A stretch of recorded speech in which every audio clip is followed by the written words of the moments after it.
Sveiki, bičiuliai, draugai. Na, šiandien penktadienio vakaras, bet manau šeštadienį ryte jau filmuoti gal laiko ir nebeturėsiu, nes truputį išlėkiu. Tai išlėkiu tik į sodybą. Na ir bet galvoju, nufilmuosiu, ką mes šeštadienį turėsim. Aišku, graži diena, daug ką žvejoti, daug kas ten, šiandien, bet vis tiek aš manau, kad sudalyvausiu, nes tokių kai kur net ir nematytų dalykų, ko pas manęs nebuvo, pateiksiu arba retai būna. Žodžiu, bus paprastesni aukcioniukai, ne japonai šimtais kainuojantis ar kažkiek ten jau kosmoso, bet bus kažkas iš paprastesnio. Kai matote, turėsim galastuvą su kampu 2 pusių, turėsime kaltinuką tokį peiliuką, tiek žuviai, tiek ten skros pjauti, išklotinės daryti, mėsą mėsinėti, tiek tokį smagų peilį, tokį jau žinote, kaltinukas 40 ceplienų, turėsime labai ilgą, gana jau tikrai ilgoką žuvies filiavimo peilį, kurio ilgis, tai pasakysiu, kad čia pats ilgiausias 20 cm yra.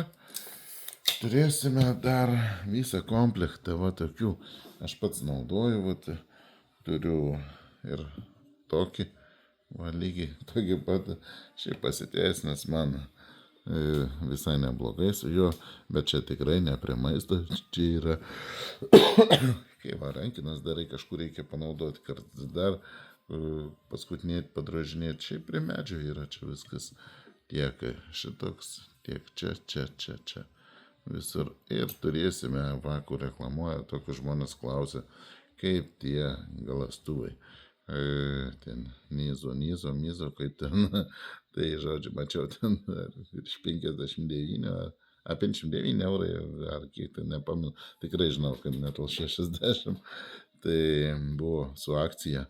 Tai pas manis bus aukcione, galėsit ir įsigyti, patys išbandyti. Žodžiu, pas manis atrodo prasidės gal nuo 25 eurų. Tai žodžiu, žiūrėkit, statykit, laimėkit, įsigykit, kas patinka, ko. Dabar vis tiek neužilgo, čia 20 dieną atrodo, bus ir Palangoje. Joninių ten kermošius vyks 5 dienas, atrodo, turėčiau dalyvauti. Tai manyčiau, kad greitai tų aukcionų arba sumažės, arba iš viso greit kažkiek jų bus pertrauka. Na ir kol galimybė yra, kol turime, tai galite įsigyti kažką. Ir smagiai sudalyvauti, pakariauti. Žodžiu, iki bičiuliai.